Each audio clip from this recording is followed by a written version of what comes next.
Good evening, everybody. If you could just do the usual thing, which is just to say whether you can see me and you can hear me and everything looks and sounds okay in the chat, that would be absolutely awesome. So if you could do that for me while I just say a quick hello to everybody. Thank you very much, Carl. Okay, so let's just say a quick hello. So hello, Pez, Michael, Steve, Nikki. Now, I'm never going to say Stahinja from Serbia. I probably butchered that name, so I do apologize. But hi anyway. And we've got Sigan, we've got Pedro, Edward, Tandem Skydive, cool name, I like that one. MD Shamim G, how are we all doing? I hope you're all doing fantastically. So first of all, I do have to say that if you can hear pops and bangs, it's not my audio equipment, it's not my computer, it's fireworks going off outside, because stupidly, I didn't think that we'd be having too much of a disruption being November the 5th and the way that the UK is still in lockdown. Obviously, I was completely and utterly wrong. So if you can hear pops and bangs, I do apologize. Hopefully, they'll be mitigated by being in a small room with the microphone pointed straight at me. So first of all, everything works. That's good to know. How is everybody doing? Have you had a good week? Are you safe wherever you are? How is the situation in your part of the world? In the UK, where I'm from, in Wales, we've been in lockdown. Now we're coming to the end of our fire break lockdown on Monday, but England have just gone into a 4-week lockdown, which I don't imagine will only last for 4 weeks. So they are just going to get a real taste of what it's been like now when it's cold and not very nice outside. So I hope you're all safe, like I say, and you are just being careful wherever you are. Okay, who else do we have in? Lillian, good evening. Good to see you. We've got Iron. We've got Richard. Good evening, Richard. It's good to see you as always. And nice to see you made it your first live session. So glad to hear that. Now, speaking of live sessions and making it here, I hope everybody that can drink right now is having a drink. Doesn't matter whether it's a hot drink, a cold drink, a soft drink, or an alcoholic drink. I hope you've got one and you are just chilling out, taking a bit of time, get involved in the live stream, and we can just have a nice little chat for the next hour or so. Okay, from Yorkshire, how are we doing up in Yorkshire, Nikki? This is your first day of lockdown, so I'm sure it's going to really start to sort of kick in around the weekend time where all our civil liberties disappear. But wherever you are, please just make sure you're safe. Tandem Skydive, Brewdog. It is Brewdog again this week. This time I do have a Hazy Jane, which is different to what I had the last time, which was, I can't remember which one that was, but it was a Brewdog one. And I do like Brewdog. It's quite nice. Goes down very easily. So I'm a very strong beer helping me through my WP tasks for the evening. Nikki, that's good to hear. Steve Pro, Diet Coke. I'm sure what you could put in there is a nice little Jack Daniels going there would be quite nice. So, I mean, you've got halfway there, so you might want to go the other half now and just pop that Jack Daniels into that Coca-Cola. Michael, is that Hazy Jane again? It is Hazy Jane again, Michael, yes. It's just easy to drink and it's lovely and cold, so I can't complain. Okay, so I want to do something a little different tonight. Normally we talk about, dynamic content and all those kinds of things, which the channel is really focused on. But one of the other parts that I also focus on the channel is being a freelancer or working for an agency or being a web designer, whether it's your own company. And tonight I just want to go over a couple of different things to do with web design, freelancing, running a business, those kinds of things. I want to ask you some questions. There's a reason behind parts of this, and I'll explain that in a moment. But I just want to kind of pick your brains tonight as opposed to being the other way around. And I want to get some feedback from you. So if you wouldn't mind doing that, I don't need to know specific details on money or anything like that. It's more about the concept and the principles of how and why you do certain things. And if you are new to this, you're looking to go into freelancing, then hopefully what you'll find is that this will be an invaluable conversation with myself and with people that are already doing this that might ultimately help open your eyes to some of the opportunities that may be out there and those kinds of things. So we'll have a couple of minutes to let a few more people come in, and then we'll start with the first point that I want to go over. There's a couple more hellos. Diana Nichols, hello from Georgia. Hello, Georgia. Hello from Massachusetts. Nice to see our American friends doing tonight. And I can imagine you're in a bit of a state of flux, the same as, well, you're in a state of flux with what's going on between Biden and Trump. Whichever way you're going to kind of vote on that, I don't know. That's entirely up to you. But it's kind of crazy what's going on in the States at the moment. So it's interesting to find out what's going to come of that and who's actually going to come out on top and what that means for the future of the United States and the relations with other countries. So I'm kind of excited that enough politics. That's all we're going to do. Okay, just Dark Guinness. Good one. Dark Guinness is like having a meal in a glass. Nikki, your videos have saved me so much time. Only found you recently. Thank you, sir. Thank you very much for becoming part of the WP crew. It's great to see you here, and I'm glad to hear that the videos have helped in some small way. Always makes me incredibly happy to know that anything that I put out there is helping people. Doesn't matter whether it helps one person or it helps 100,000 people. It's just good to know that they're helping. So thank you very much for letting me know that, and long may that continue. What else do we have? I asked you about Oxygen Builder a few days ago, and you replied with you would invest it. Wondering whether you already have some experience with it from the past. We'll talk about software and things like that a little later on. Yes, I do have a little bit of experience with Oxygen from, I think it was Oxygen 2, where I did some videos for Lewis, who was the main person behind Oxygen. So I do have a little bit of experience with it, not a huge amount. It's much the same as many things that I've said in the past when it comes to the channel and the content that I create. There are only so many hours in the day where I can invest in learning new things, testing software out, investing both time and money into it. But Oxygen, so many people ask me about Oxygen that I probably will take a look at it, but more probably from the dynamic and WooCommerce point of view than, you know, the basics of building sites kind of thing. So it is on the cards, and hopefully over the festive period, I'll be able to take a little bit of a break from what we're doing on YouTube and maybe spend a little bit of time testing some of those things out and getting involved with those things. So it is on the cards, as and when, I don't just know yet. So keep an eye out on the channel. Mohammed, good evening and welcome to Pakistan. And we've got from Germany, now I'm going to butcher this name, Joshim. So I hope that was close. Tony B, hi from Kent. Good evening, Kent, and good evening, Tony. Any future tech on gravity forms? Pedro, I've never tried gravity forms, so I don't know. Quickly, I tend to find that when it comes to forms plugins, they are incredibly overpriced for what they do. Yes, they may be powerful. They may have tons of really good options. But the fact of the matter is, when you're paying more for a forms plugin than you pay for maybe 1,000 sites on a page builder, that's a little bit lopsided, if you ask me. So I think a lot of these forms companies could do with bringing the pricing down a little bit to make it something that more people will probably invest in. So have I taken a look at it? No. Would I take a look at it? It all depends on if I got a license for it and if I thought there was enough need out there for people to want to know about gravity forms. So never say never. That's what I kind of generally tend to say. And Tony Christian, Swansea, nice to see another Welshman in the house. And I'm sure you are just as excited as I am that hopefully on Monday we'll be out of lockdown, or at least we'll have some of our liberties back. So fingers crossed. Okay. Okay. Excuse the blackout there. Carl, any update on merch status store? Noticed you're not wearing one today. I'm sure many community members would love to get their hands on some before Christmas. Ooh. Jalma, hello from Brazil. Hello, Brazil. To answer your question, Carl, no, there isn't at the moment. I simply haven't had the time to do it. I've kind of invested my time over the last the last week or two on building some of these more comprehensive tutorials that I've done on, sort of front-end dashboards and so on. But it is on the cards. Don't worry, Carl. And you still need to send me your address. Anyway, okay. First things first. Let's just take a look at what I want to cover for the very, very, very, very first thing we want to cover tonight. So this is my question to you.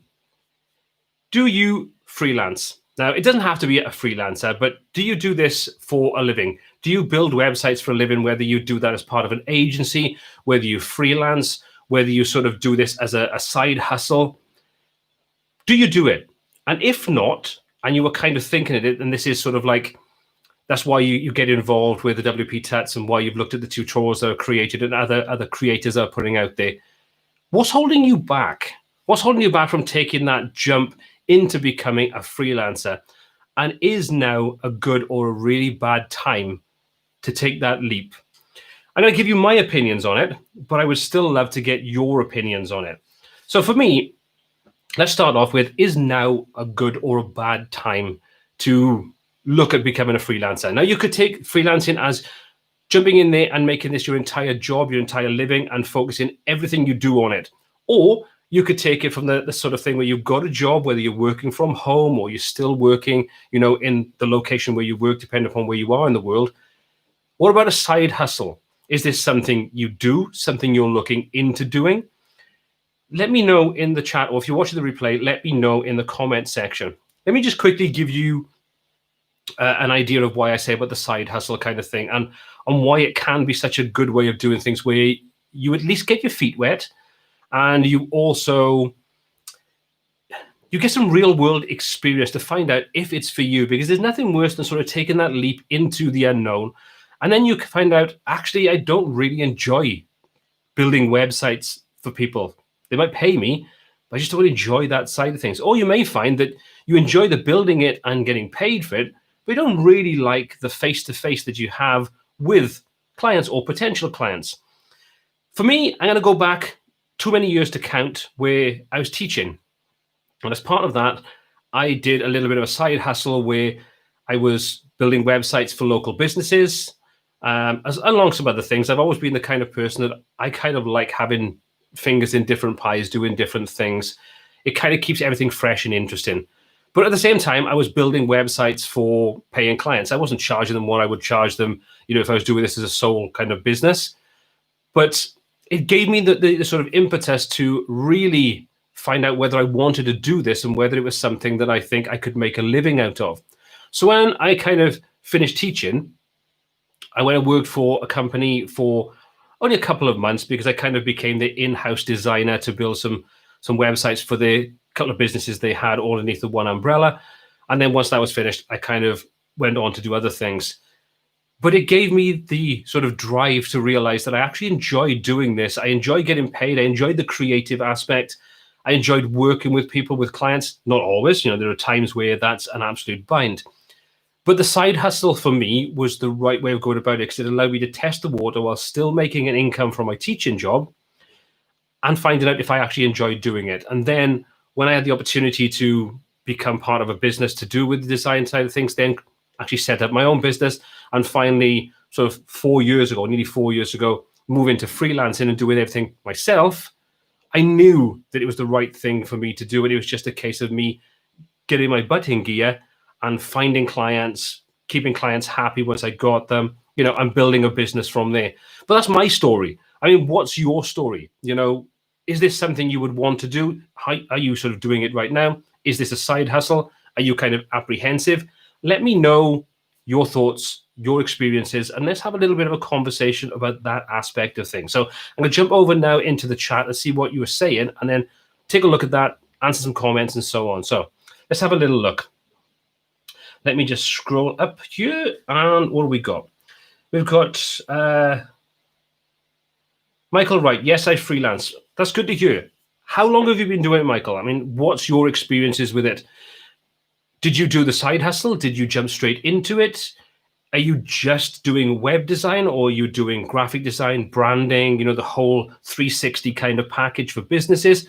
Michael, what kind of things are you doing? Let me know in that comment section, or in that the live chat, so I can get a kind of feel for what you're doing, because I'd love to find out what everybody's kind of position is, what you're doing, what you'd love to do, all those kinds of interesting, exciting things, especially now with the way things are in the world, how it's affecting you. Because I've seen so many freelancers and individuals that are working in the web design industry saying that they've never been so busy. So it'd be interesting to find out where you are on that spectrum of, did it go really quiet when this sort of pandemic hit, or did you find that it stayed the same or skyrocketed because businesses needed to up their online presence as opposed to maybe their bricks and mortar businesses that they'd been relying on, and the website had just been a sort of a nice little sideline that might have been ticking away and just making a little bit of income. Let me know what your experience with the whole sort of, the way that the world is right now, because I'd love to know. Okay, who else do we have? Mastigma, yes, 5 years full-time. And again, same question goes out to you. I mean, where are you in the world, and how have you found what's happened over the last probably close to 12 months now in certain countries? Has that played a part in your business? Is it better, the same, worse? What have you done to compensate if it's got worse? Let me know, because I'd love to sort of find out your experiences. Mohammed Aslan, yes, I'm an independent freelancer on Upwork. Okay, let me just ask you a quick question. I mean, I've never used Upwork. I've never sort of used it from being a freelancer on there to being someone that purchases services from there. What's your experience been with it? Because I've heard good things about using these kind of websites, Fiverr, Upwork, and all those kinds of things. Have you had a good experience with it, a bad experience with it? Has it been okay? Is it your only income, your only sort of stream of clients, or do you use it to subsidize some other things you may do, face-to-face with real clients that you are close to, those kinds of things? Strahinja, almost 8 years. I'm going to put the question out to you as well. Actually, I'm going to put the question to anybody that answered yes to freelancing, or you're part of an agency or anything like that. Let me know how things are going for you and how you got into it, because this is the exciting thing, because I think we can all learn from our joint experiences, and then anybody that's kind of new to this or watching the replay that might be interested can take things away from our experiences and hopefully take the good and implement those, and then look at the bad and think of ways they can avoid those or mitigate those in their own potential careers. Okay, so Pez, in the process of turning my freelance into a business with a goal to grow into an agency. Excellent. I mean, it's always good to have that forward vision. You're going to start off as being a freelancer, and then the next stage is going to become an agency where you have more people to work for you, whether you sort of use places like, Upwork, or whether you have remote workers, or you have a business premises. All of these things have their pros and their cons. So Pez, let me know what your ideas are to grow as an agency. Are you looking to have a bricks and mortar business location, or are you looking to keep this solely online with freelancers that you outsource to with maybe specific skill sets? Let me know what your plans are, because I do like to hear these things. Carl, I won't do freelance just because of the time requirements, and most people I've spoken to about it possibly doing work for them results in them gasping at the price, which is fair. Yeah, pricing is probably the most difficult thing.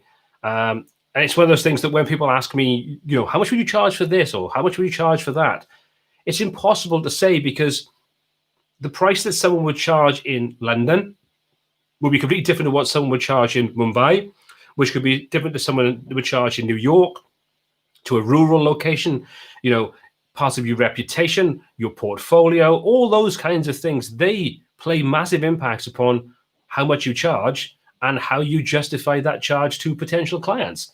We'd all like to go in and say, well, this is a basic WordPress blog with 5 pages, that's $5,000. Some places that's cheap. Some places that would never happen. This is the way it's so subjective, and one of those things that I find so difficult when people ask me, how do you price for these kinds of things? Because there's no hard and fast rule. It's just so subjective based upon where you are, what you're doing, your skills, your experience, your client base, all those things. Okay, let's have a little look. Who else we have? Oh, we just jumped down a little bit. What do we have? Just bear with me a second. Thank you very much for taking the time, like I say, everybody, for getting involved in this and answering these questions, coming back with feedback, because this is awesome. I say this is so useful for me building the course that I want to work on, because this is real world experience from real world people out there doing this and making a living out of it. When you do it yourself, when you're a freelancer, if you don't surround yourself by other freelancers, it's very, very easy to get a very insular idea on freelancing and not really know what else is going on out there. So I really do appreciate you taking the time to get involved and actually answer these questions and share your experiences and those kinds of things with me and with the rest of the people that are watching the live stream. So thank you very much. Okay, Nikki, I'm self-employed working for a startup. I was our only developer at the moment, and I'm entirely self-taught out of need and love of learning. Well, you're pretty much the same as me there then, because I've got an insatiable appetite for learning new things. I think if you've got that and you just enjoy it, I think it's a really rewarding kind of business to be involved in, because it's so fast moving. There's so many things, the trends that are coming and going, the new technologies that emerge and fall by the wayside. There's so many things you can learn. So if you do have that passion for learning, like you say, Nikki, that is a big step towards making a career out of something like this, because you don't stagnate in what you create. You are constantly looking to push yourself to take your skills further, so the next client that comes along, you can give them more than you gave the previous client. And then when that client from the previous job comes back, you can show them all the things you can do, and you've already got that relationship, and they're going to be super excited because you're giving them even better value for money than you did the first time, because you know so much more. So thank you for that, Nikki. Richard, I've dabbled with freelance over the years, and I'm considering getting back into it. The day job, marketing consultant, takes a lot of my time, and I also have a young family to feed. That's the difficult thing, and this is where I think a side hustle is really a good way to go about it, because you can keep your main income that feeds the family, puts the food on the table, keeps the roof over the head, keeps the clothes on the children's backs, while you build up that skill set without the pressure of relying upon that being your only source of income. Because freelancing, is very up and down. It can be something that you have clients on a waiting list for 6 to 12 months, which is an enviable position to be in, or you could be hand to mouth. But one of the things that I really do say is invaluable, and with the current health situation, is something that I know for me was massive, is the ability to pivot at a moment's notice. So if you have a broad skill set, so you don't just focus on, I could build a WordPress website and that's all I can do. If you can provide SEO, you can provide, online ad management, social media, those kinds of things you probably do for yourself anyway. If you can provide those and more things to clients, when something like this happens, their business is going to suffer as well, or for most businesses, it's going to suffer. You can then add value, that if you can give them tangible benefits, they'll pay you for doing those things, and their business will improve in tough times. So I would always say one of the key things as a freelancer is that flexibility, that speed of ability to pivot at a moment's notice. It worked for me. I mean, my web design side of things really just basically died overnight pretty much when we had this health situation in the UK. And I basically went all in on YouTube, which is why I went to 5 videos a week. I haven't stuck with that. It's been 3 to 5 most of the time, but I made the promise that I was going to try to put out content every single day of the week. And I think for the first 2 to 3 months, I did do that. It gave me the ability to pivot quickly. And this is because you have a broader skill set than just one thing that you can do. So I would always say that is incredibly valuable. Mohammed, it's a very bad time because of the pandemic thing. And lots of number in the USA clients decreased on Upwork. I can imagine they probably did. I mean, one of the first things that always goes whenever there's a downturn in business, whether that's like a health situation at the moment, or when you're looking at something like, the economy just takes a real dip and we go into recession, one of the first things that goes is the marketing budget, where companies have to get more customers in through the door, get more sales online, whatever the thing is. And the first thing that gets cut is the thing that would actually help them get more work.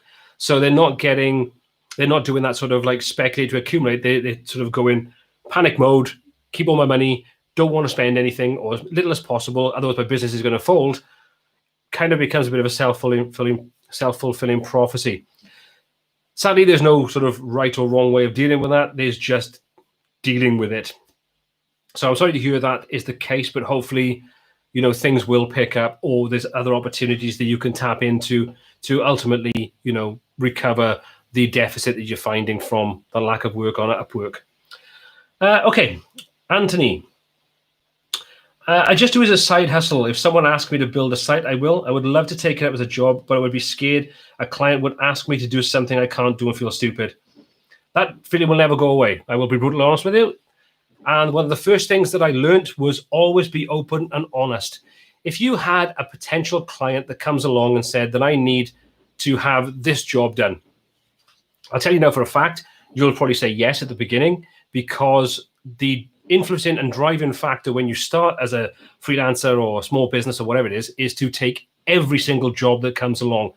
And you very quickly realize that's one of the worst things you can ever do, because when you do come across a situation where you're out of your depth or something happens, you'll beat yourself up about it for a very long time.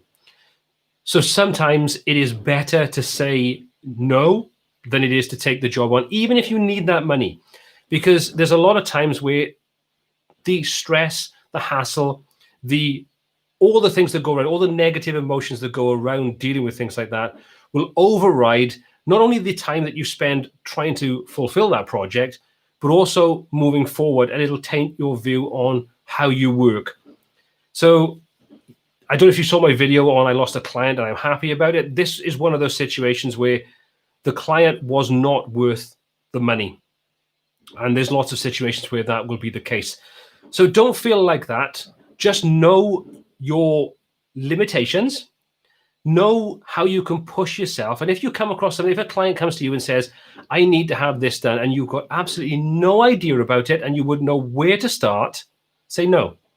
But if you think, actually, I got an idea where we could go about this, I'm pretty sure that the tools are out there. Do a little bit of research before you even get in contact to say, you quote for the job, whatever. Find out, test things out. I mean, at the end of the day, if you had to spend a little bit of money on some software to test it out, to see if it would do what you think it would do, and it does, and then you get the job and your skill set grows, your confidence grows, and you'll know then the next time someone comes along and says they want something that's a little bit outside your wheelhouse, you'll know how to go about finding out, could you find the tools, develop the skills, and be able to provide a good service and a good end product. If you can do that, then put the fear to one side. But be honest with yourself. If you don't think you can do it and you don't think you could do it well, say no. Because clients will appreciate that more, or potential clients will appreciate that more than you saying you can do something and giving them a substandard product. And you've got so many resources these days with YouTube and forums and Reddit and Facebook groups and software that's available to so many different things, and people with experience that you wouldn't even believe. You've only got to ask questions in a couple of different places and you can get a ton of answers to help you, to point you in the right direction. So just go back and say, I'm looking into this. I'm not sure the best way of going about it. Give me a couple of days. I want to do some background research on the best ways to achieve this, and if it's possible, and then I'll come back to you and let you know. And if you're happy, then I'll move on to quoting you for this particular job. That's the way I would look at doing it, and that's the way I've done it many times in the past. So you will build confidence, but you only going to build your confidence if you put yourself out there and take a look at how far you can stretch yourself. That would be my opinion anyway. So I hope that helps a little bit. Okay. What else do we have? I'm going to do one more, and then we're going to move on to the next thing I want to ask about. Tony B, no, just building my first site now, but after seeing your tuts, I may well consider doing it. I'm retired from IT and need something to do to keep the brain going. I like being creative and challenges. Yeah, I think you're right there. I mean, one of the things that I really do enjoy about this, and I think Nikki said this earlier on, is that if you've got a passion to learn, and you want to learn and you want to experiment and you want to see what's available to you, using tutorials like mine, using tutorials like some of the other ones that are out there that help stretch you beyond, the basics of what WordPress can do, or, whatever platform you settle on, or multiple platforms. Experiment, play with them, see what they can do, stretch yourself, give yourself a project. Talk to friends, family, organizations you're involved with. If you're a religious person, you go to church or chapel or anything like that, there's going to be tons of places that would have a need for a website or their website to be updated. Use those, offer it for free, if you do offer anything for free, always make sure you stipulate exactly what's going to be included in that. So then there's no gray areas. So even if you're working for pro bono, always have a contract in place that outlines exactly what you'll do. But there are tons of opportunities to be able to push you beyond your comfort zone of what you know now and learn how to deal with the client relationship. It's an art. It is one of those things. There's, some people love it, some people tolerate it, some people hate it.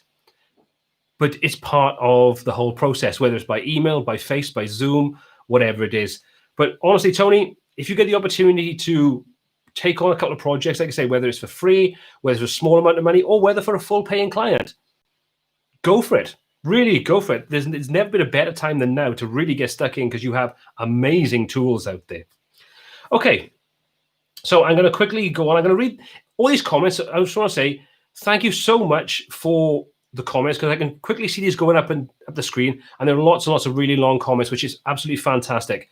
If I don't get a chance to read them now, which I probably won't, I do watch these back so I can read the comments afterwards once everything's processed. So I do take a look at these. I do take things on board. So don't ever think that you write in a comment, I don't answer it on the video or anything else, and it slips by.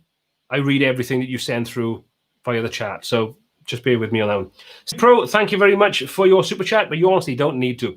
Just buy me a beer when we can actually all get together, when this health thing is out of the way.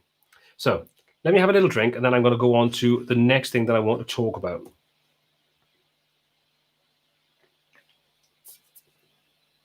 Okay, next up, following on from what we've just been talking about, project quotes.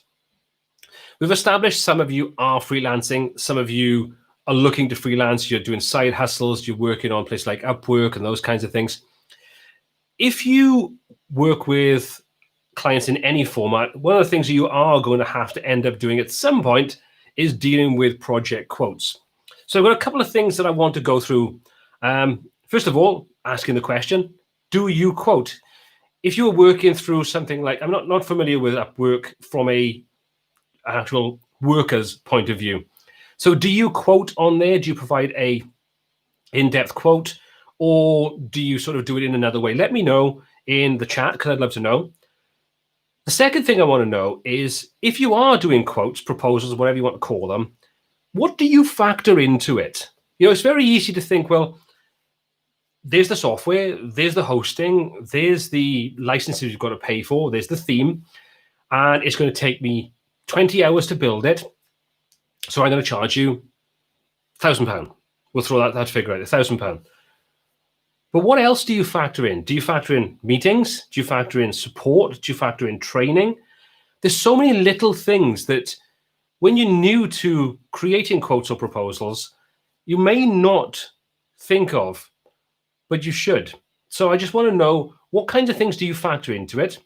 And is there anything you think you should be factoring in that you've never actually thought to put in there, or you just feel a little bit, I don't know if I can put that in there?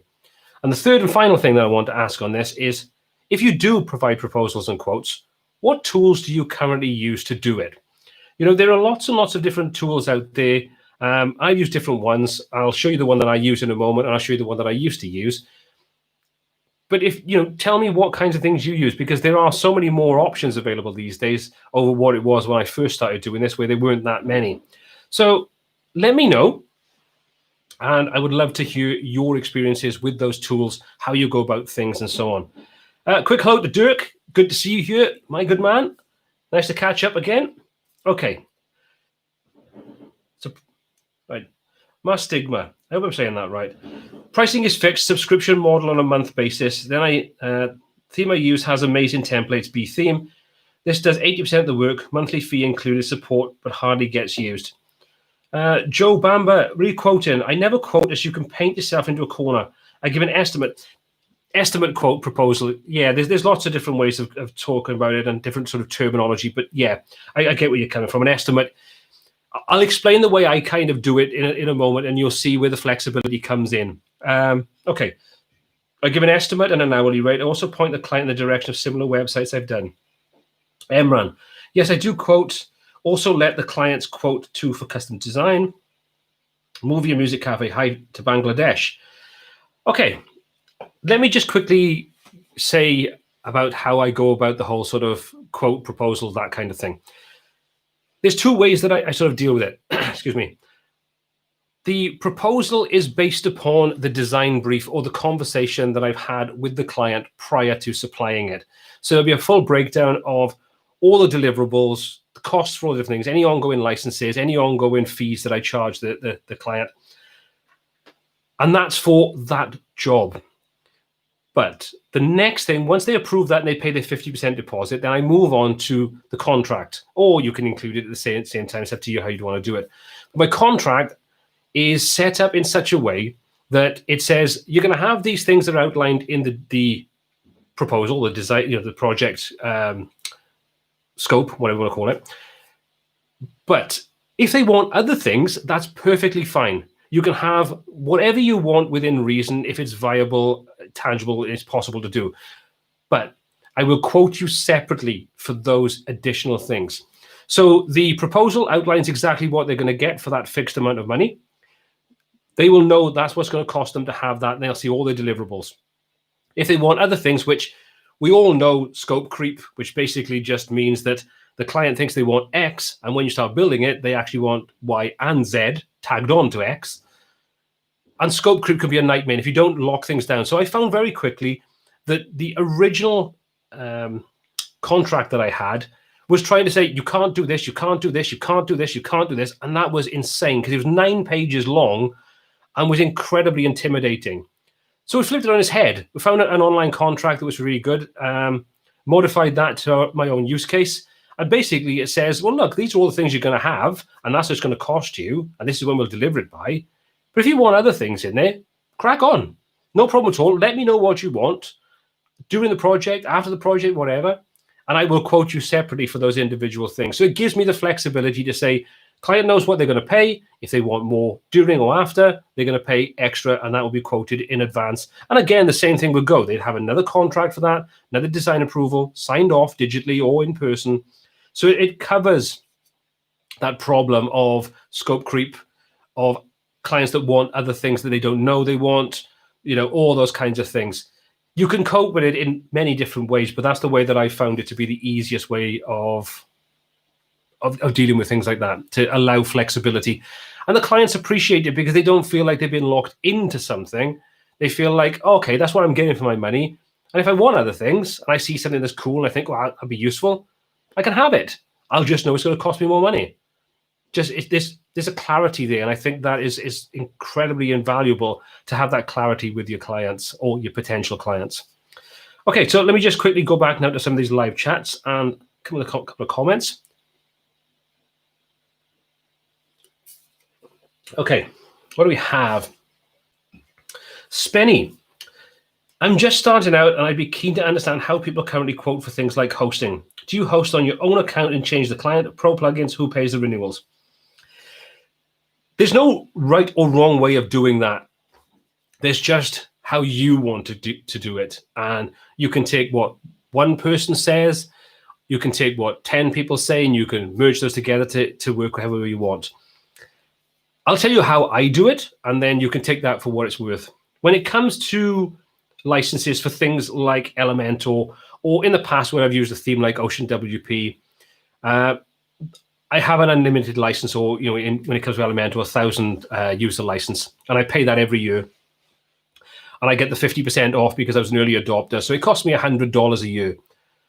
Well, you're only going to take one new client on, and you've paid that renewal fee. So I've just kind of factored that in, and then I charge the client hosting fee, and I charge those a annual software update fee, which kind of just includes the licenses for those kinds of things because I keep on using them, and the cost to me is minimal. And by the time you've gone through a couple of years with most clients, they'll want to redesign. If you've moved to a different theme, you can change the other theme, and it's not really going to make a huge difference. You're talking pennies, cents, whatever. If it's a specific plugin license for something that I don't have anything to do with, so for example, I had a client that had a WooCommerce store that had they had a retail price thing, and they had, I can't think of the term for it, supplier kind of price different prices based upon those things. So I had to buy a plugin for WooCommerce that did that kind of thing. So then I would just invoice them every single year, 30 days in advance of that renewal, put a little bit of a markup on there because obviously for the time that it takes me to go through the card processing, because it was in dollars, those kinds of things. And then I would just pass that on to the client, and I would, I would be notified because I was the contact email for that. Other people will set the client up as the point of contact, and then when the renewal is due, they'll get the email, and it's up to them to renew it. But neither, I think, is a wrong way. I think neither is a bad way. I think it just really comes down to what works for you the best. Merchant price. Thank you, Carl. Just work with what works for the client. No one says that the first time you try it and you don't like the way it works, you can't modify it for the next client. No one's saying you can't change it retrospectively. Just keep your clients in the loop and tell them what's going on. A lot of the time, that can be all you need to do. So I hope that answers your question anyway. Okay. What we got? Nikki, I'm a shareholder in our company, so I get paid monthly, not quoting. Sites I've done for friends, I've done for free to help them get their business online. Exactly. I mean, there's no hard and fast rule for this. And the whole beauty of being a freelancer is you can do what you like. Whether you're side hustling, whether it's your main gig, whatever, it's up to you. People say you've got to give a fixed price. So every single client comes along, it's going to be the same pricing structure. Well, no, it doesn't, because some clients are the client, you'll work with them for a month on their project, and the only time you hear from them is when you invoice them in 12 months' time to renew their hosting, their domain, software licenses, whatever. Then you get clients that will email you, phone you up 10 times a month with questions and problems and things like that. If you charge the first client that you don't hear from the same as you charge the second client, you're basically setting yourself up for a problem. There's lots of ways you can deal with it, but these are the kinds of things, these are the red flags that when you have your initial meetings and things like that, this is where you can find out, and you'll develop this sixth sense. You'll build it up to know when a client is going to be a little bit more hassle.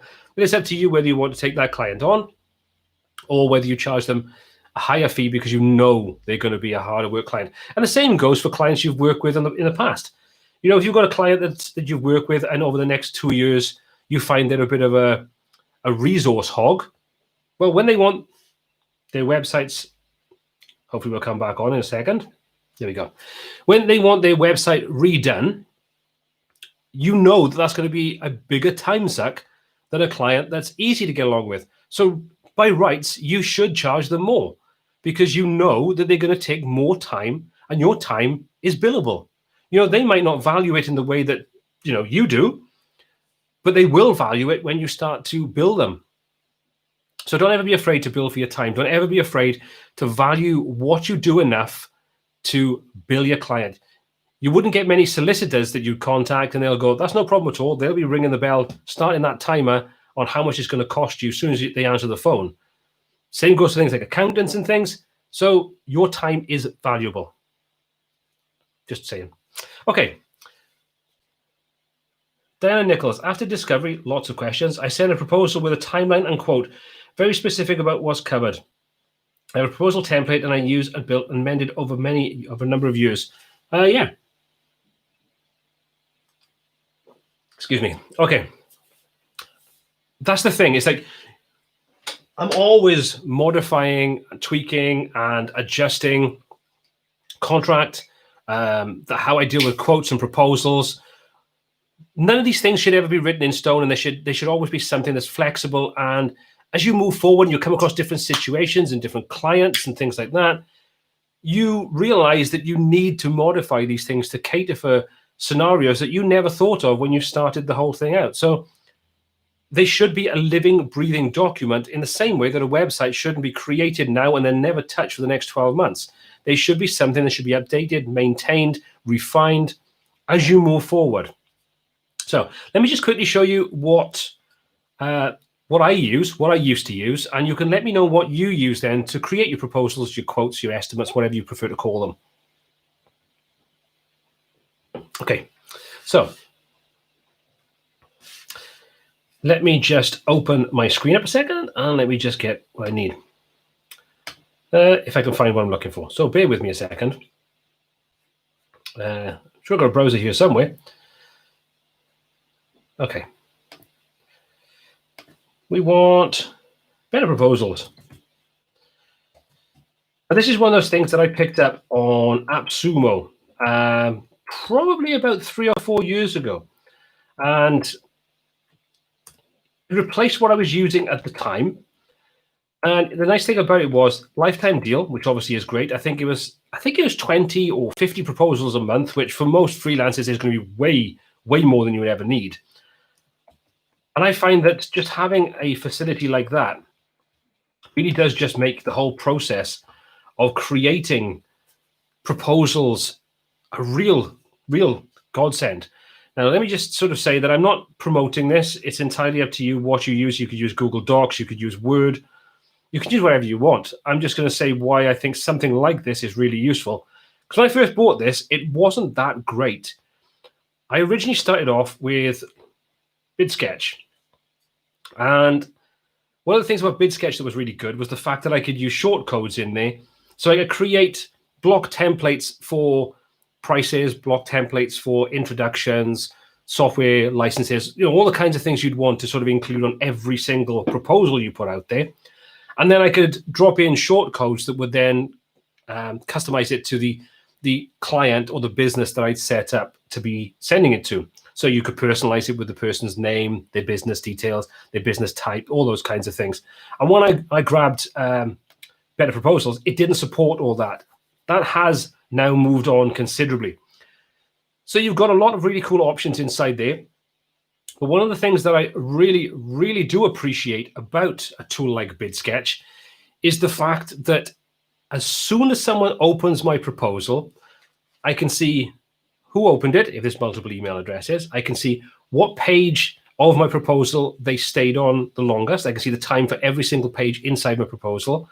So when you get a client that comes back, or potential client comes back and go, oh, I never saw the proposal, if you're chasing it up, well, you did, because I've got the information. It says you opened it on the 27th, you opened it on the 3rd, and you opened it on the 5th, and you opened it for 30 minutes and stayed on the fees section, and then you looked at the introduction and what you're going to get in there for 5 minutes. Do you know what I mean? So it's like it gives you solid, tangible information to see, have they read it? When did they read it? How much time did they spend on it? What were they looking at? So if you find that someone, for example, spends a lot of time going back to the fees section, well, you could then contact that potential client and say, well, look, just following up, how was it for you? Was the proposal interesting? Any sort of sticking points you weren't happy with? How was the pricing? And if they come back and say, oh, well, it was a bit expensive, and you say, well, that's no problem at all. If you want to have a chat about the pricing, we can take a look at what things are not that important that you could add on at a later date. We can refine the proposal, and we can bring the price down a little bit by taking out some of the things you may not really need right now. It can be a talking point. It can be a starting point. But a tool like that can be incredibly useful. It just saves you so much time. I mean, it used to take me probably half a day to write a proposal out for a pretty simple website, because it would be all done from scratch, and that's just time consuming. So a tool like BidSketch, a tool like Better Proposals, all of those things just speed up the process. And when you've got a couple of these proposals to churn out, you can quickly pull in information is going to be the same, adjust the price if needed, and then get that out very, very quickly. So if you don't use something like that, or you're using something like Google Docs or using Word or something, even if you don't want to spend the money on a tool like Better Proposal or BidSketch, what I would advise is to create a little repository of your constantly used blocks of content. And then you can just refine those, highlight the section, put in brackets, make it red, the things you need to change when you send that to a proposal client. And you can quickly get these out the door a lot quicker. But tools like say, BidSketch, tools like Better Proposals, they just make that whole process really, really quick and easy. So if you haven't seen them, take a look at them. Take a look at what other alternatives are out there. Keep an eye on a place like AppSumo, because there's always great deals on there. And there might be something like this will come up again that you might find is going to be incredibly useful for you. Okay, let's take another look at some of these comments. What do we have?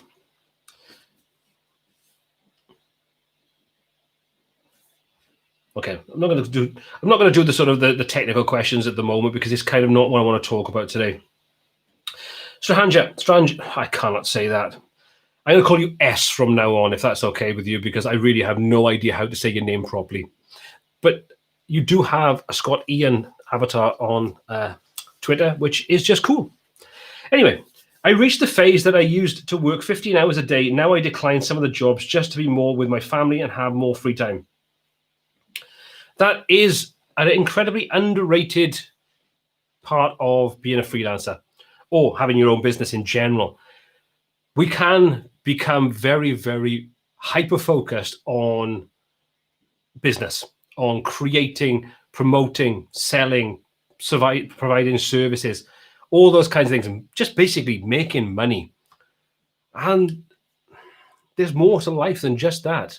You know, if you're going to become a freelancer, if you're going to become your own boss in whatever way you're going to do that, you need to find that work-life balance.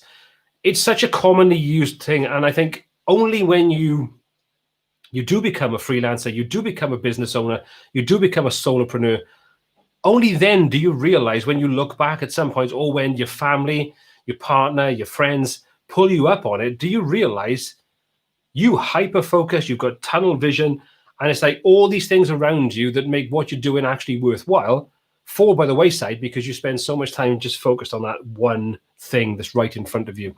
So you are absolutely bang on that you need to get that balance between work, money, and just time. Because, you know, every day that goes by, you got a little less time. Anyway, that's my philosophical side. Okay. Spenny Simo, do you have a recommendation as a starting point for proposal and contract documentation?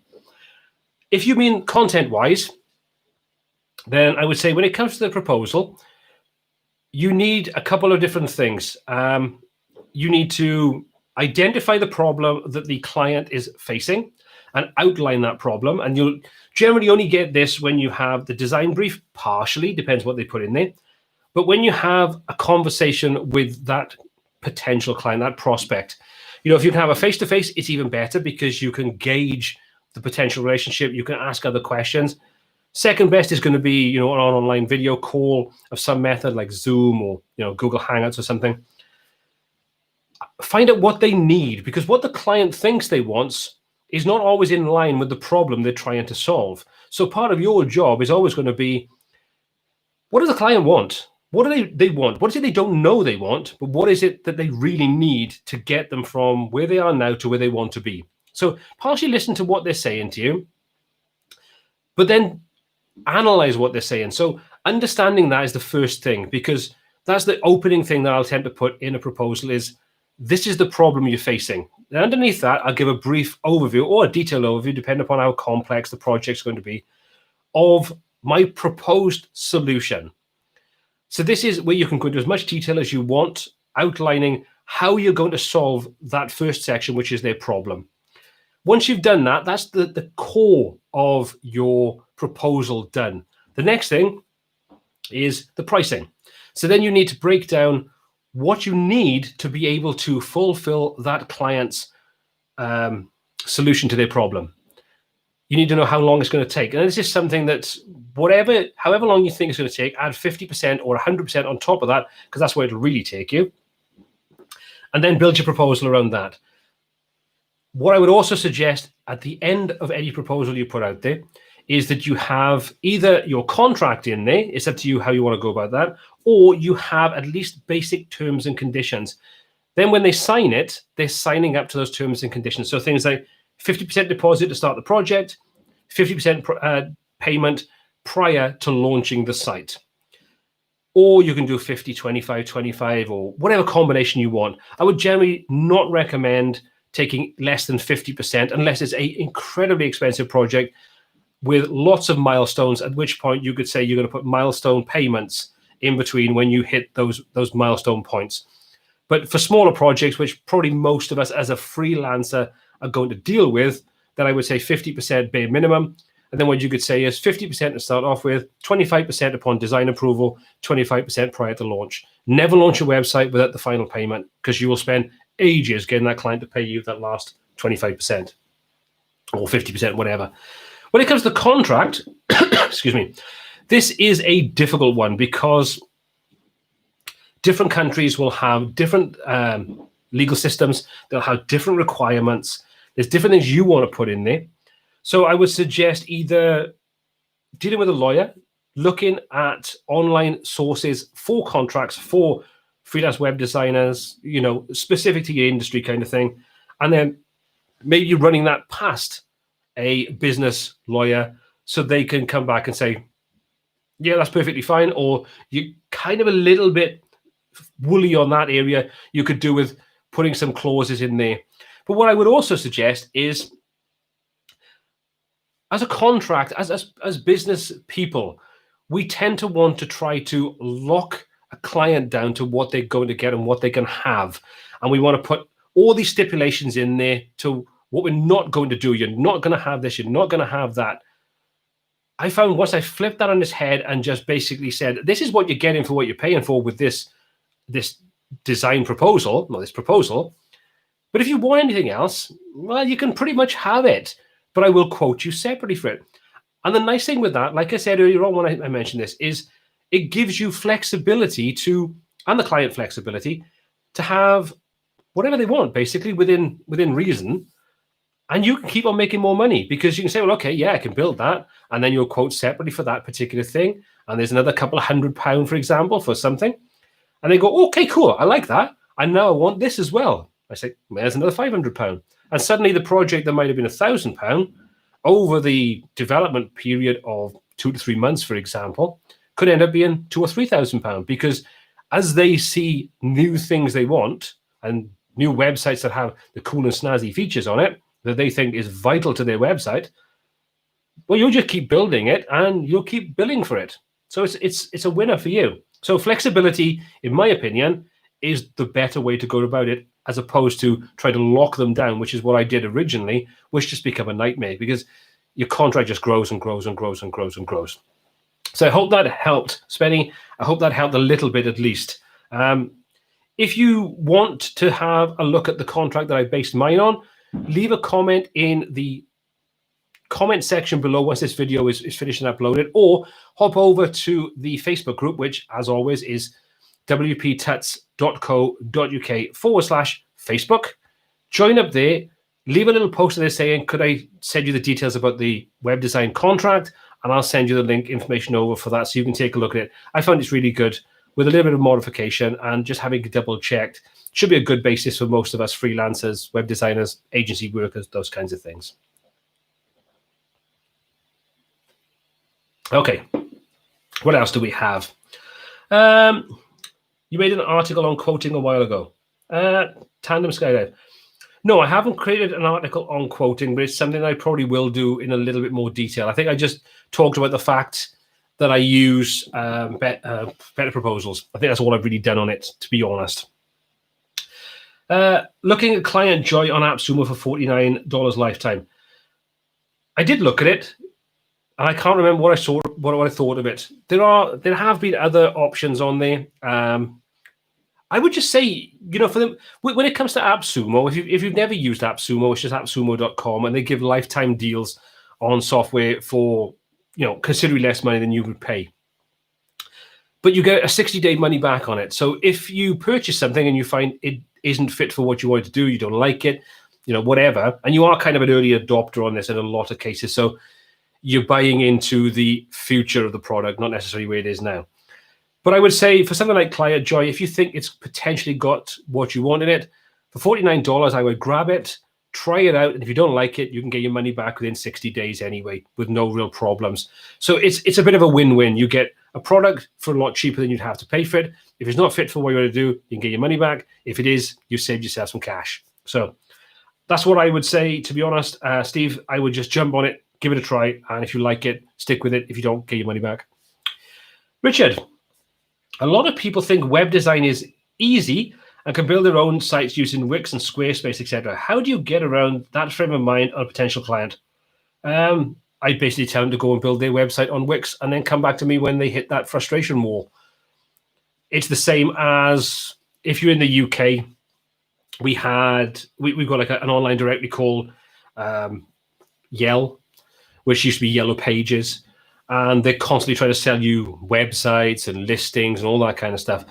And I've had no end of clients and potential clients come to me and say, "Oh, I've got a Yell website, but they don't do what I want it to do, and I can't edit it, and the information's wrong on there. And I pay them £250 a month for my listing and my website. I don't like it. It's not doing my job." You win them over straight away. You give them a better option. But for those people that think Wix or Squarespace or something, they can do it themselves, let them do it themselves. They're not the client you want anyway. That's the thing. It's like you need to, or you will develop an understanding of clients that will be a good client, clients that will be a pain in the bum, clients that are just not worth the hassle. To answer your question, Carl, extend the hour. Yes, let's go for it. I'm in no rush at the moment. We can carry on with this for a little bit longer. So you've got clients that are potential Wix, Squarespace, all those kinds of things. Let them go. Just let them crack on. You don't want that kind of client anyway because they're never going to make you any money. So move on to the next client. That's what I would suggest, at least. Pez, enjoy your webinar, and I shall catch up with you on the next one, hopefully, and I'm sure we'll see you around the Facebook and other things. Have a good evening. Okay, Fabio, I have several clients in London. Although I do a professional job, I can't charge them as it should be nice. I live in Venezuela. How should I proceed to improve that situation? I would say that probably comes down to where you're getting those clients from. If you're getting them through something like Upwork or something like that, you're in a bit of an awkward situation because they are basically, their location is irrelevant. They've been told this is what it's going to cost them to have this service, I'm assuming, and that's what they're willing to pay. And they're probably on there because it's cheaper than employing, a web design company in London than it is to deal with someone like yourself. If you've got a good reputation with them and you've got a good relationship with them, you could look at contacting them independently. I don't know how that would fare with whatever contract you'd have in place with whatever method you're getting those clients right now. If they're coming to you directly, though, then I would say you need to, if they're happy with the work that you've done and they're pleased with the quality of the work, I would contact them and say, look, this is what I've done for you so far. You're happy with that, but the price is going to go up. I'm afraid that, we have to look at increasing the prices. And obviously, you are more than entitled to go somewhere else. But what I would ask you to consider before you looked at somewhere else is the fact that we've got a working relationship. You know the quality of the work that I put out there. You know that you can come to me with problems, questions, whatever it is. You'll have to start from scratch, and you may have to go through half a dozen different people to come close to what we've got right now. So you have to ask yourself, is the time and the money and all the hassle, potential hassle, worth it for an increase in price from me where we've got that sort of long-standing relationship? It's one of those things that I don't think I could give you a definite answer because I don't know the whole situation. But that's what I would probably look at to start off with is, if you've got that working relationship and there's a way that you can legally, without any impact upon however you've contacted them or work with them right now, increase your price. And don't just suddenly go in there with marking it up by 200%. Maybe start off with 10%. Maybe say, look, I want to offer you extra services, and then you can charge independently for those services. There's lots of different ways you could look at approaching it. I think you'd have to test the waters and see what would work. And like I say, take a look from a legal standpoint if you could do that, because the last thing you want to do is do something, end up in a legal problem, and then you lose that client or clients anyway. Hope that kind of helps a little bit. Okay. What else do we have? Andy Montgomery, one of my downfalls is that I don't have any clients on a monthly maintenance fee. Lots of money being left on the table. How is a good way to introduce that to them? Well, funny you should mention that. There's a couple of things you could do there.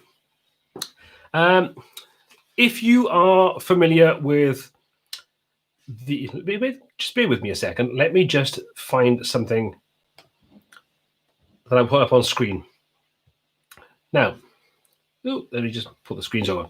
Too many beers, not enough logic in what I'm doing. Okay, this is the admin bar, which is Carl Van Dusen's website. And if you don't know Carl Van Dusen, there's this website, and he's also got the admin bar, which is a Facebook group. Now, Carl brought out what's called the Website Owner's Manual.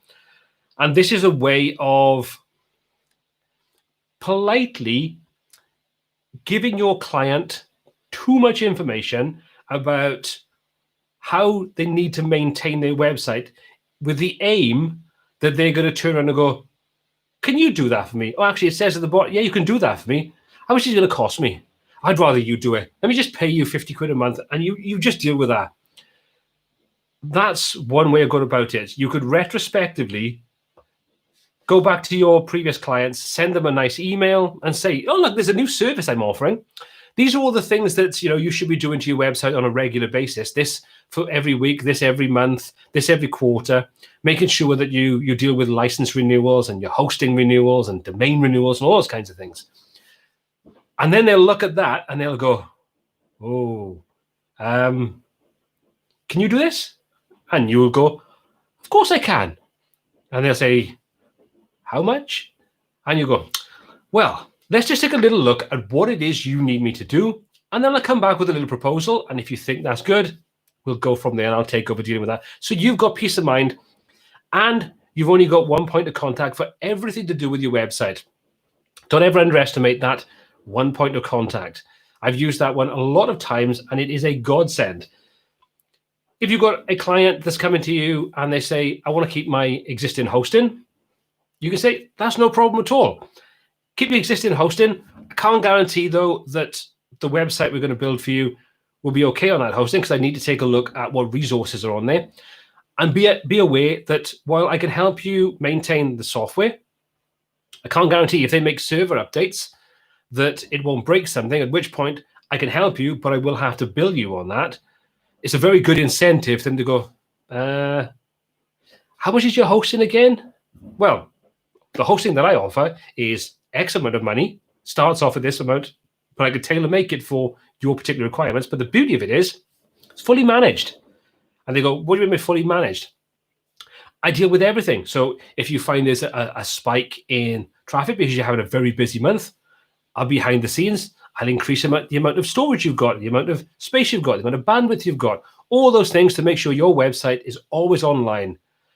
You can sell it in so many different ways. And when you package it in such a way that it makes the client's life easy, probably 8 out of 10 clients will turn around and say, just do that. People don't, it's the same as a mechanic, for example. Could you change the brake pads on your car? Could you change the brake discs on your car? Yeah, more than likely, most of us probably could. You could get a little jack for 30 quid and jack it up on your drive or on the road outside your house, and you could get some basic tools and take the wheel off and do all the bits and pieces. Do you want to do it? Do you really want to do it in December when you didn't realize your brakes were a little bit rubbish and you really need to change it, and you're still out there in the cold, in the minus whatever, faffing about with something you don't really know about? Or would you just take it to a garage and just say, can you change my discs on the car for me and the pads, and what's it going to cost me? Most people don't want to go to the hassle of learning how to do these things, doing them. They just want to pay someone. Well, they don't really want to pay someone to do it, but they will pay someone to do it because it makes them concentrate on what they want to do, which is running their business, making money, whatever it is. So that's what I would say. So hopefully, Andy, that's helped sort of steer you in a direction, hopefully the right direction. So hopefully that's useful to you.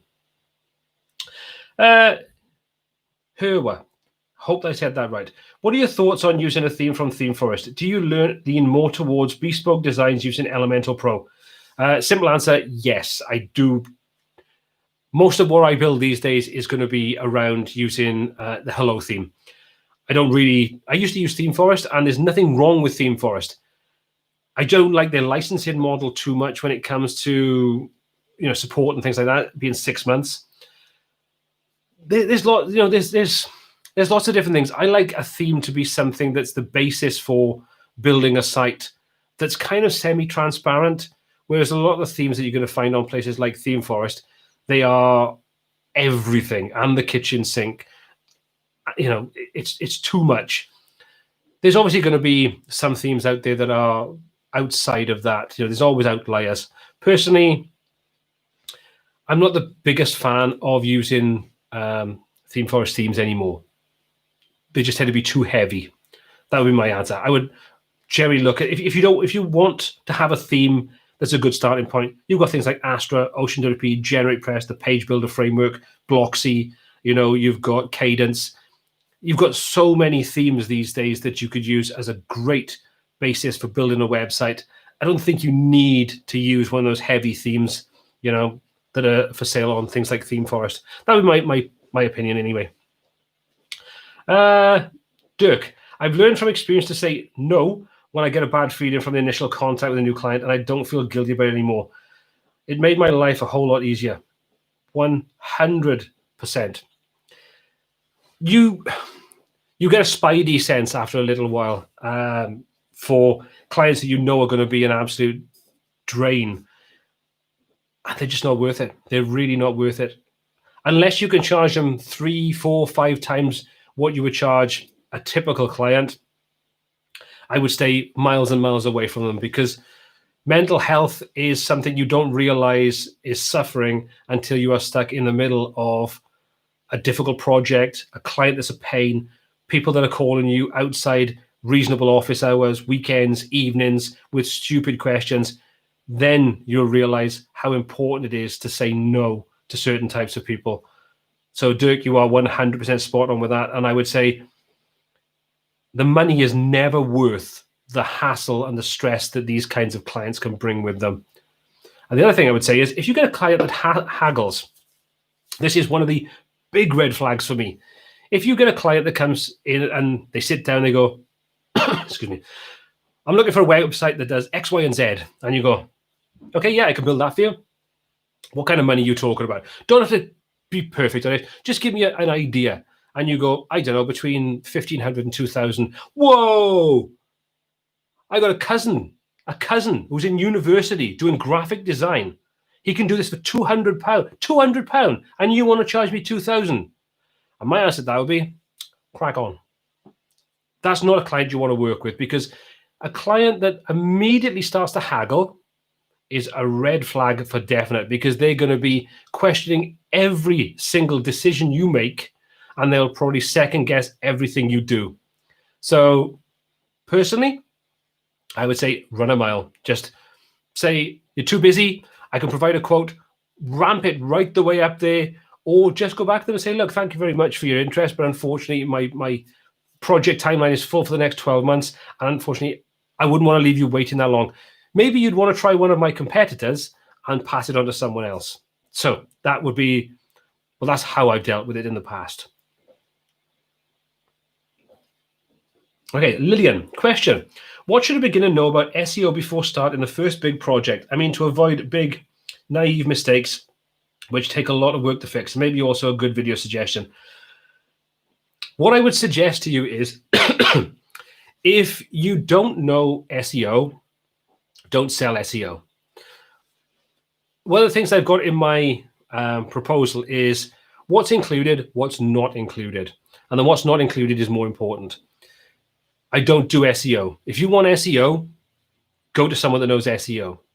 Because when you put that out there and they don't use an SEO company, when their website doesn't rank #1 for some generic term like cars, they can't come back and moan to you.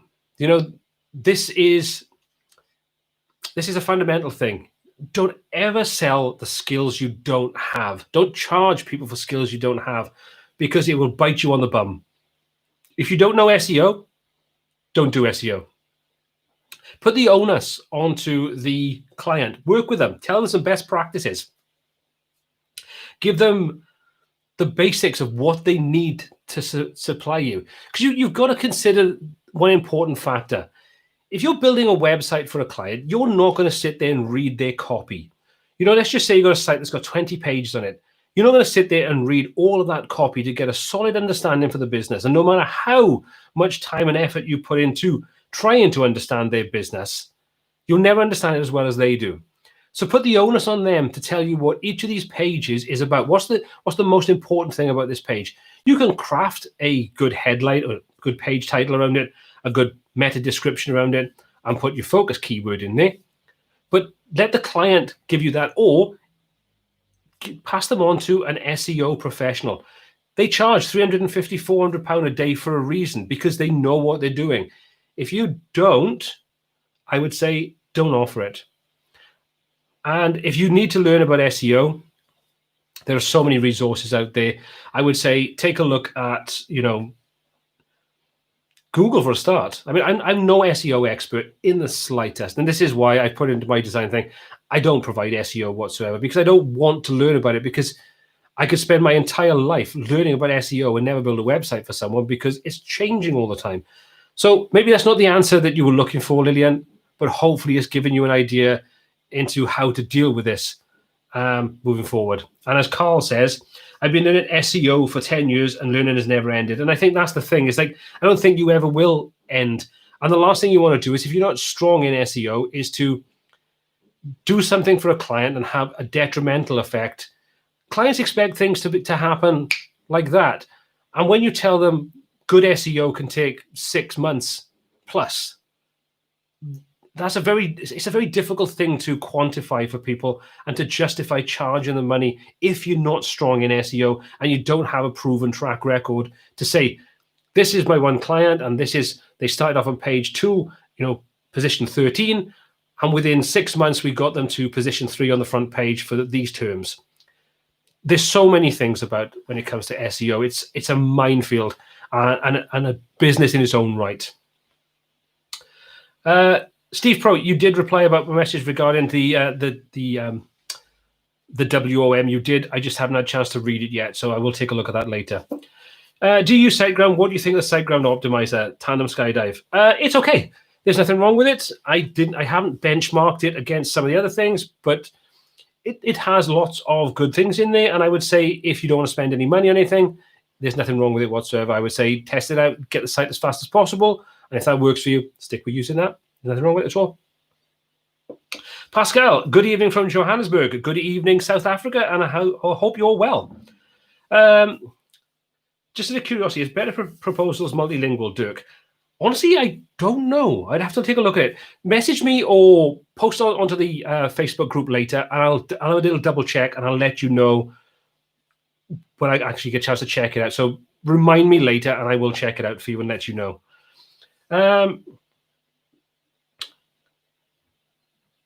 Right, I'm not going to go into that because that's specific to question in a minute. We'll have a couple more minutes on this topic, and then we'll move on to answering some questions, and we'll wrap things up, because I'm conscious of the fact that I don't want to end up keeping you here all night while I get drunk and just ramble on. What have we got? Lillian, I kind of like the answer. Thanks. Thank you very much. I'm glad that it was helpful a little bit. Okay. Chris E, SEO takes ages to work, drive traffic from Facebook and other secure channels. Exactly. That's the difficult part about it. It's something that can take so long to do. And if you don't know what you're doing, you could create a real sort of minefield for yourself by trying to do what you think is right, and ultimately have a negative impact upon your client site, which the last thing you want is a client that gets really peeved with you because you've cocked up their SEO by not knowing what you're doing, but telling them you do. And it goes back to that whole thing I said earlier on in the video, is always be open and upfront. If you don't know how to do something, don't do it. Don't take it on. If you don't feel confident that you could learn enough about it to give a solid product, a solid end result to your client, don't do it, because your reputation can take years to build, and it can take minutes to destroy. And when you're in a service-based business, you have no real tangible product to give to someone. That makes selling a lot harder than once you've actually destroyed your reputation because you subscribed to doing something you couldn't do, or you had a detrimental effect Always think of your reputation first. That's going to be a golden rule to sort of stick to. Okay. Tony B, where was that gone? Doing any self-employed freelance work is much more than being a web developer. Thanks. So that's the thing that has to be realized. One needs to learn many skills, not just web development. Yeah, one of the first things that I will say to anybody when they talk about, dealing with clients and dealing with projects and, all those kinds of things is that part of your job is education. The client, the prospect comes along and says, I'm looking for a website that does X, Y, and Z. And I need it to do this. This is what I needed to do. Well, they don't always know the right thing. Their X, Y, and Z could have nothing whatsoever to do with the goals that they've set. They just think that it does. I mean, you only got to look at the trends that have happened over the last 10 years. First of all, it was every site needs to have a blog on it. You need to have a blog or your site is not going to rank on search engines. And then it's like every company needs to have a Facebook page and a Twitter account and a blah, blah, blah, blah, blah. And people would pay good money to have these things put onto this site, have these Facebook pages set up and nicely designed and photographs done for it and everything. And then never post anything or never create any content for their blog. But some thing out there, some SEO professional put so much information about the blogs with the golden fleece, whatever it is. And if you didn't have one, you'd have no chance of ranking your website. It's just rubbish. There's no point in having these things if you don't intend to actually use them. A blog is useless if the last post was 3 years ago. A Facebook page is pointless if your last post was 6 months ago. Who's going to like that? You know what I mean? So I just think, stick to what you can do well and don't jump on bandwagons all the time. Build a solid foundation of skills that will last. Nothing wrong with learning extra skills, but if you've got the core, you will always find clients. You will always find work if you know how to create a great website, how to create a good rapport with your client, and how to build a solid, trustworthy relationship. That is way more important than knowing the latest technique to animate something on your website or the latest trend. That's how you keep your clients. That's how I've got clients for the last 15, 16 years. It's not because I can do the latest all singing, all dancing widgety thing. It's because when they need something, they pick up the phone, they send me an email, and I help them. That is way more important because they trust in me. They trust my ability. They trust my honesty. They trust my integrity. And they will pay for that. And that's the thing, is like your business is all based around relationships. If you build good relationships, that will carry you way more forward than just trying to grab that quick buck and not worrying about being able to follow through with the quality, the support, the relationship, all those kinds of things. So that's what I want to say on there. Anyway, what else do we have? Let's have a little look. Joy Elvin, good evening to you. Glad to see you here. What's the first 5 random pages on the net that you really like? Design, shop, styles, etc. Free the mind, but you may be given inspiration. I'm not really sure where I'm going with that one. Okay, I'll come back to that. Pascal, we offer SEO and outsource it to specialists. Exactly. You don't know how to do it effectively enough to charge for it, but you want to offer the service. So you pay someone else, you take a small portion of that, or a big portion, depending upon how it all works. And then the client's happy because they see results from people that they build a relationship with you. You outsource that to a reliable source that you build a relationship with. Everybody's a winner. And that's the thing. It's like it is about building up that relationship with your client, building up that honesty, that integrity, and that you just have to make your clients feel like that you are the right person, the right company, to have their best interest at heart. And you're not just going to fleece them over every single opportunity. I mean, I'll give you an example. Unfortunately, the business has kind of closed down now because the family retired, but they were a vehicle sales company. And when I was teaching, I taught the wife of one of the directors. And I sort of met them the one day. We sort of going shopping, run into each other. and her husband was there, who's the director of this company. And she sort of said, oh, this is Paul, and Paul builds websites, and this is Hayden, and Hayden's looking for a website for the company X. You know, would you be interested in doing it? And that relationship lasted for 16, 17 years, probably. I'd have phone calls just to run things past me that had nothing to do with me, that I made no money out of whatsoever. Funny enough, to do with SEO and companies that were supposedly doing SEO for them. I did about 5 websites for them. If I had something that I thought would be useful for their business to help them move forward in some way, to help them generate more business, I pop in to see them because they lived local to where I live. I say their business was local to where I lived. I'd phone them up, drop them an email, had a great relationship, and I think redesigned the sites God knows how many times. And if it was something they thought would be useful, they'd take it on board. But it was never about selling them something they didn't need. It was about knowing their business, knowing what they wanted out of that business, seeing something that I thought, actually, put the 2 and 2 together, that's something that I think would be really useful for that business. And then I'd take the initiative and I'd go and have a chat, and we'd sit down and have a talk, you know, shoot the breeze for half an hour, then talk business for 20 minutes. And probably 60, 70% of the time, they take on board what I said, and we'd work together on that particular thing and help improve the business, help improve the website. Why? Was it because I was selling them something that was amazing? Was it because I'm an amazing salesperson? No, it's because they trusted me to know that I had their business and their interest at heart, that if I saw something that I thought could improve their business, that I'd taken the time and the initiative to contact them, get in touch, have a chat about it, present the idea to them, didn't even talk money most of the time.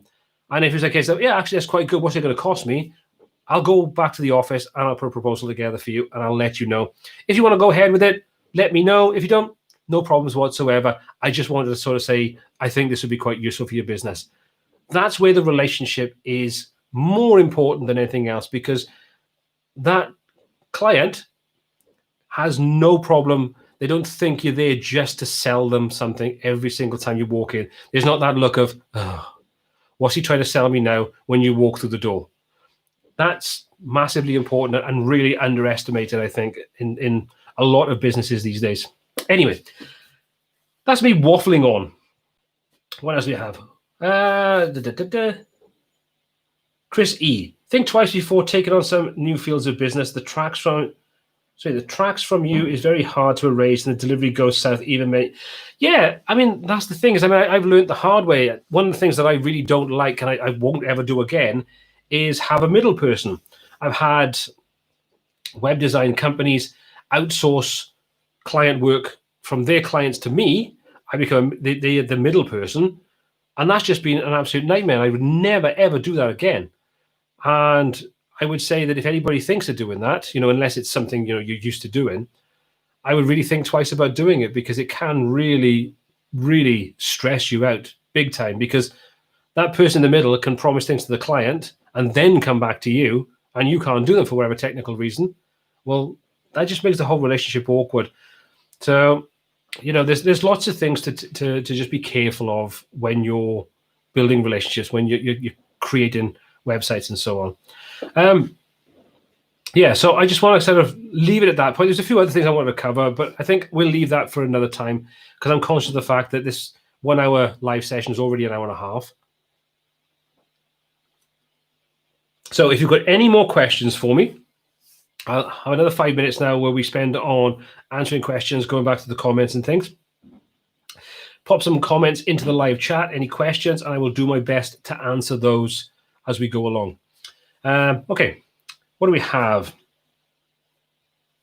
Anthony Christian, have I taken a good look at Designer Power's plugin CSS Grid function, and do you think the CSS Grid is the future of web design when it comes to complex layouts?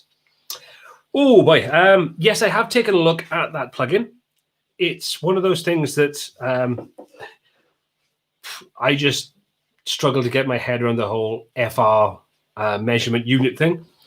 I'm sure it is incredibly powerful, but it's not something that I'm very comfortable or familiar with right now. I do need to go and take a good look at it, because it's one of those things that I think the plugin itself has a lot of really good potential. but I haven't had chance to test out the new version. I'm kind of talking to the developer, who's a very, very nice young man with a lot of really great ideas. So I will be taking a look at it, but as with all these things, I just don't have a huge amount of time to sit down and keep testing out all these new plugins and things. It's just, the bigger the channel grows, the more I'm getting contacted on a daily basis and more things being, can I look at this? Can I answer this question? And so on. It's like, don't get me wrong, I'm not complaining in the slightest, but I've only got so many hours in the day to be able to help that on those fronts, test things out, create content, test tutorials, build tutorials, work with clients, all those kinds of things. So I will be taking a look at it. I just don't know when I'll be able to sit down. And I know I can have sort of like a chat back and forth with the developer, and I'm sure that I'll get my head around it at some point. But at the moment, the FR unit measurement thing, it was just, that's all I can say. Hope that answered the question a little bit anyway, Anthony. Okay. Aidan, do you prefer the design part or the building part to create a website? Good question. I kind of like both. I think I enjoy the design process when I've got creativity or I've got a client that actually has a good vision of what it is they're looking to put together. Nothing that I hate more than you're the designer, do whatever you want. Never take a project like that. I enjoy the design side of things. I enjoy building the basics of it. I get bored when it comes to putting all the content in. That's where it gets a little bit mundane when you've got 20 pages of content to be creative on every single page. I enjoy probably the design aspect a little bit more, and then the core building of things, the basics, and don't really enjoy too much the actual fleshing it all out to come up with a finished result. That's the kind of boring part of it. What do I think of making a directory website, Listing Pro or My Listing? Ninjin, I honestly wouldn't have a clue because while I'm sure they're great themes and plugin suites, tools, whatever, I would generally build my own. I just think it's more flexible to build your own. So I'm probably not the best person to answer that question. Richard, any plans on making Brizy tutorials? Absolutely. I'm waiting for them to fully release the WooCommerce functionality and also the blog functionality as part of Brizy Cloud. Because for me, Brizy Cloud is the exciting part of Brizy. Brizy is a great platform. I think it's got a lot of potential. I think it's got some really nice, exciting ideas. But Brizy Cloud, I think, is awesome. I think it's an absolutely fantastic platform to work with. So I'm waiting for them to bring their blog tools out and things like that. So I will be doing Brizy content. I just find that Brizy content, there's a much smaller user base for Brizy, which means that when I create content on it, I can spend a lot of time creating content and not many people watch it. And if you look at probably most of the YouTubers that create WordPress-based content and they create stuff for Brizy, those videos don't get a huge amount of traffic in comparison to some of the other videos you create. So there's always that balance between creating content that only a small portion of people watch to creating content that a larger portion of people watch.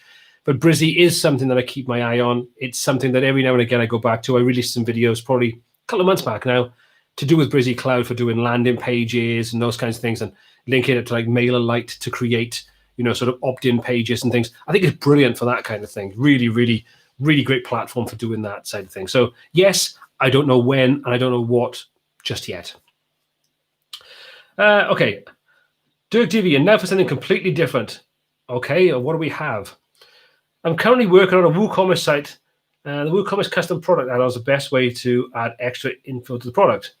It would depend on what kind of info you wanted to add, but I found that the two sort of custom product add-on thingies that I've released videos on, both of those are actually really good. I use those on client sites, so they're not something that I've just kind of stumbled upon and think nothing of. I've actually used those on paying clients' websites.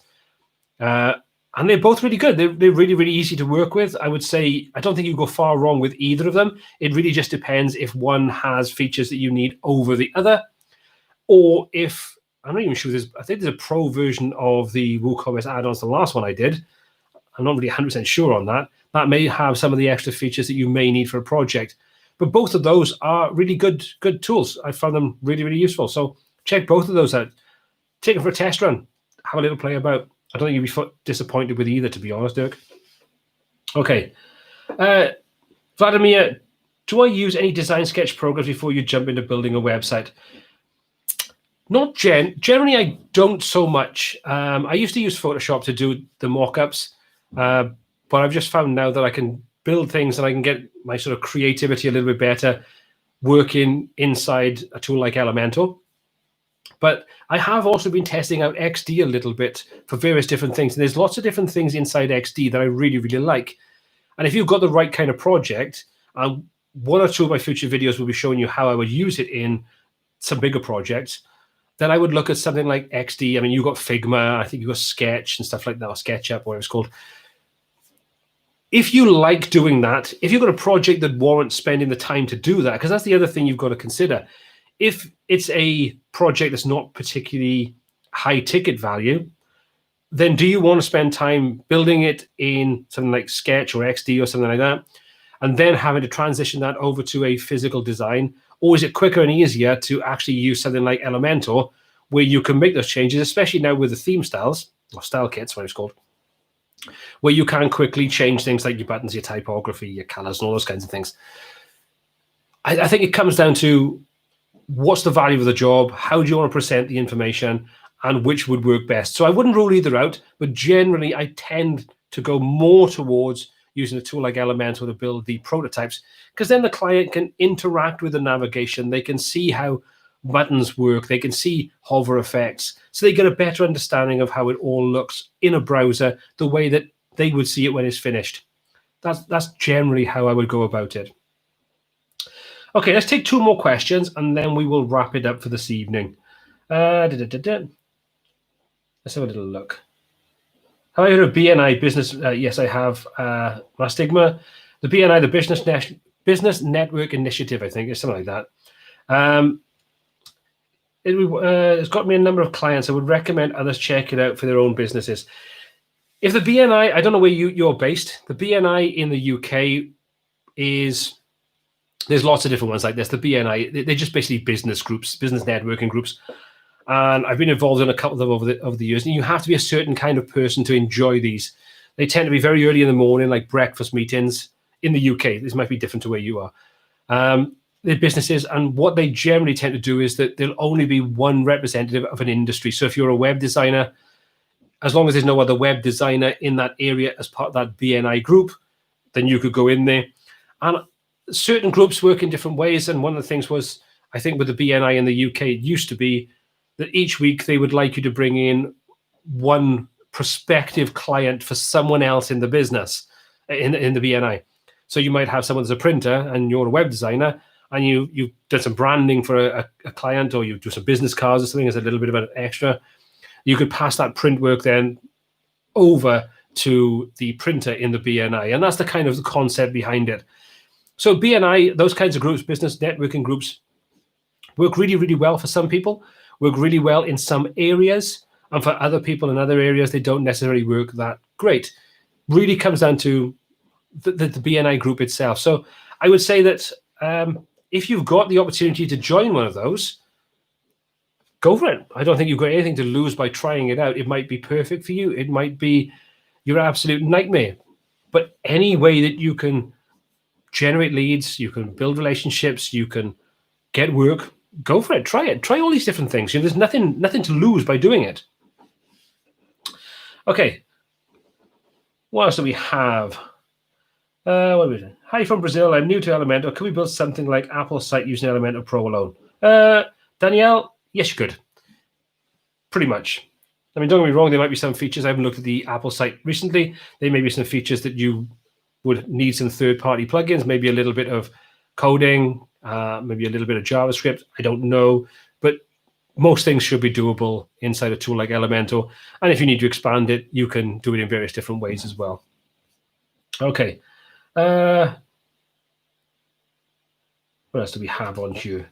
Okay, we're going to do one more question. And I'm going to just scroll up a little bit so we can take a little look at what we have. Just bear with me. I will find something now. Okay, well, I'll tell you what. Let's just... Richard, I'm waiting on the same Brizzy cloud before I get stuck in. Yeah, exactly. I think you definitely need to... Brizzy's kind of still maturing a little bit, I think. I think my biggest criticism of Brizzy is it's not as quick releasing feature updates. Now, that's probably a good thing, but there are still some things you kind of think, I wish they would just hurry up a little bit with it. It always seems to be coming soon, coming in the next couple of months. And I would rather than be solid as opposed to being released in a unusable state that causes people problems. But I would still like to see that development cycle just a little bit quicker. So I'm with you in agreement there, Richard. I would just like to see it just a little bit faster. So yeah, it'd just be nice to get that WooCommerce out of beta, to get the whole blogging thing set up, because I think then you've got a platform that really can do a lot. And alongside the cloud platform that goes with it, I think you really have a great, really solid place to build a business on. Yeah, pretty cool. Okay. Cute cat. I have no idea what you're talking about, Mayank. Sorry. Okay, we're going to wrap it up there now. We've gone 43 minutes over what I intended to do tonight, which is always the way.